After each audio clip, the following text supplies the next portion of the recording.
So, as the bikes head for Skitter, the leading cars approach the service point at Linopen. Hannes Grobler and Piet Swanepoel back in the lead after a brief challenge by Klaus Degener. The two Toyotas do battle. Philip Malon and Brian Holt have taken third spot from Tony Pond and Richard Leek, who themselves had briefly enjoyed running second. Menacingly, Reinecker and Dreyer lurk in fifth place. Jeremy Davies leads Beattie, Tebbett, Jacobs and White. The Nissan factory team spring into action as the lager of service crews wait patiently at the Dinopen Bridge. Kenny Scholthammer refuels the Scorpion as Klaus stretches his weary legs. As the Pond Leek Land Cruiser arrives, we get a chance to see their service crew in action. While fuel is pumped, spare tyres are replaced and the alloy rims straightened.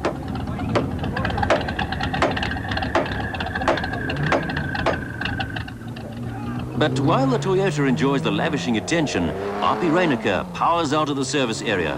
Richard Leek can only point as the Safari takes their valuable fourth place.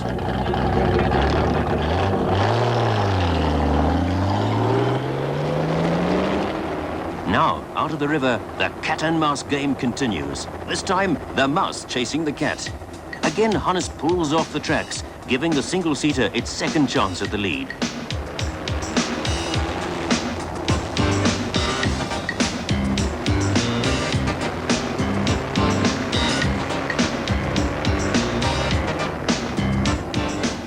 Without a route schedule, the options of different tracks are obvious. So once again, Degener wrong slots, and by Heuningvlei-Pan, Grobler emerges first.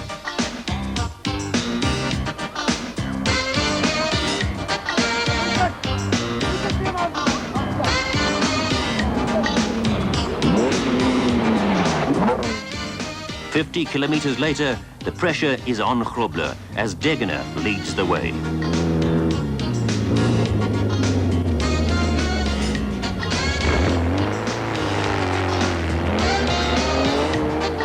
Malon and Holt now only minutes behind the leading duo.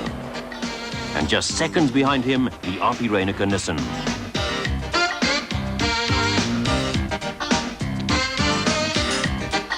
Back into the section, and Jeremy Davies still leads the bikes, but not without problems. The 10 minutes he had opened on the field was lost due to a blown radiator. Behind him, Hilton Beattie. How you going, Jeff? All right, bud. Yeah. What happened there at the other portion? Radiator. Did you put a new one on? Yeah. It's a long haul, and how's the route? It's a long way. Huh? It's a long way. Oh. Right there, right?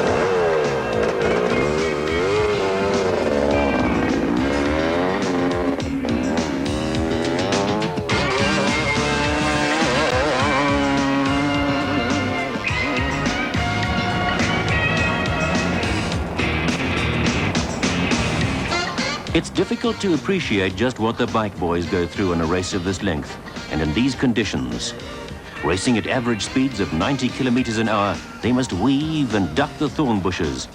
Jeremy's eyes are fixed on an area about 10 meters ahead, and his reflexes must instantly adjust his balance and weight to keep the machine and himself upright. Physical and mental concentration are essential when riding the limit, and just the slightest lapse will result in a crash. Here, Hilton Beattie goes down in one of the many crashes today.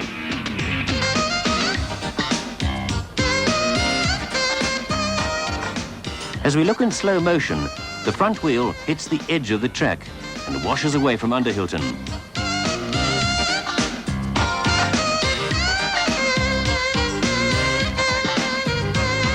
Note the punishment Hilton's head takes as he grinds into the sand at speed.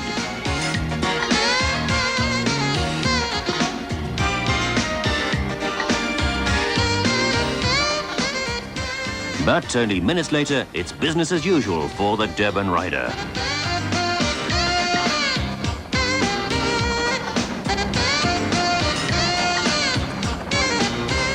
There's action with the cars too, as we pick up the leading vehicle. Grobler and Malon have slowed down, and it's RP Reinecker and Lucas Dreyer who now lead the race.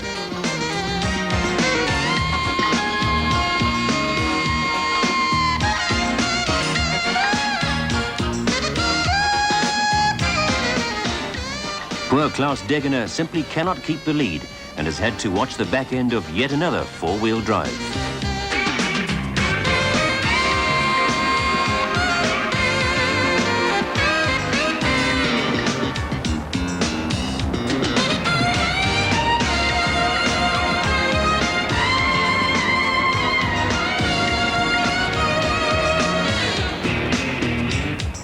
And so ends Racing Section 2.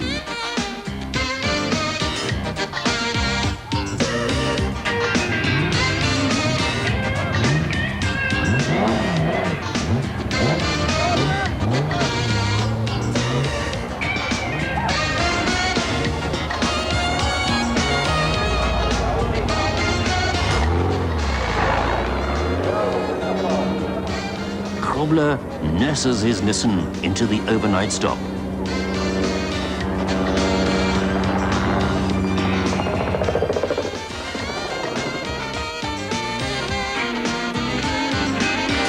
What's wrong with the car? Overheating. Yeah, fan stopped. Electrical problem. But they've sorted it out now. I must actually tell you, I think the hardest I've ever driven. The car was absolutely fantastic. I just can't get over this car. It never missed a beat. It was really fantastic. Wrong slotted a couple of times. I think I could have been in possibly 3 or 4 minutes ahead of the next guy. But, you know, I had a bad wrong slot for about 3 or 4 Ks, and that's when Arpie got ahead of me. And we had a good run to the end. Holes are cut to facilitate more fans and coolers as overheating becomes a problem for the vehicles and the drivers. Is it cold? Arpie checks out his undercarriage, reporting no major problems. So as we assess the elapsed time results, 1 hour separates first and 10th places. To win the race, Degener must lead Reiniger by 3 minutes 21 seconds over the finishing line. There are still 500 kilometers to go, and much could happen. Davies nears the overnight stop.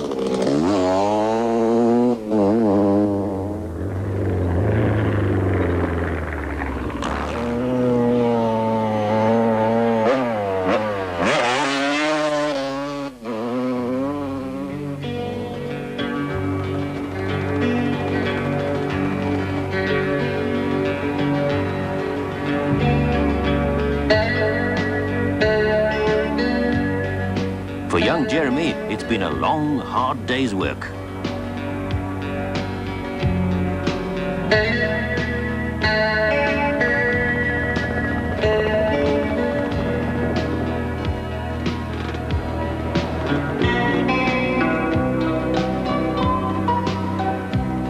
With a kilometre to go, Hilton takes another fall.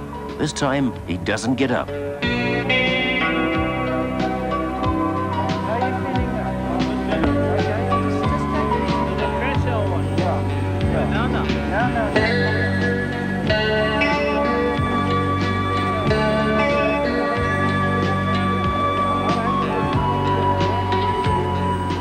The TV crew grounded their helicopter, pulled the bike off Hilton, and clearing the sand from his face, got him to his feet, concussed and suffering from double vision.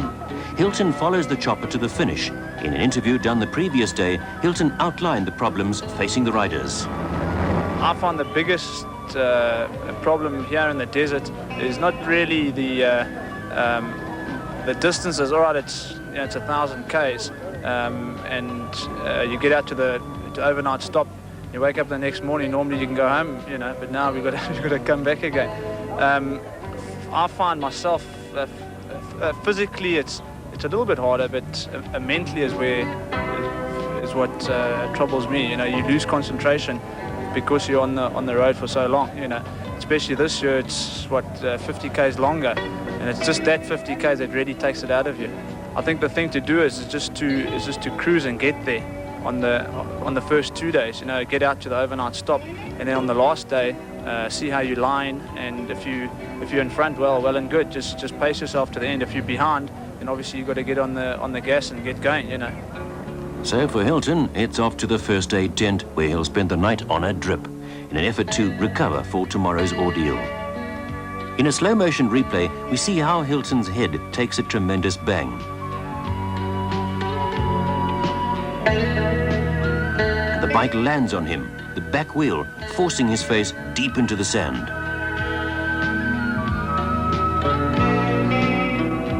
But the brave young man keeps his second spot behind Davies, who's ridden outstandingly.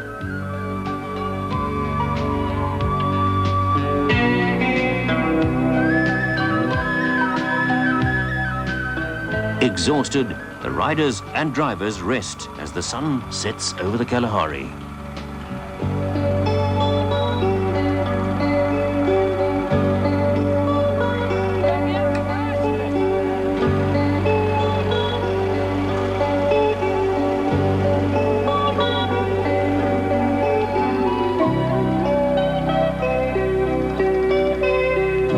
And so, racing section 3, the long trek home.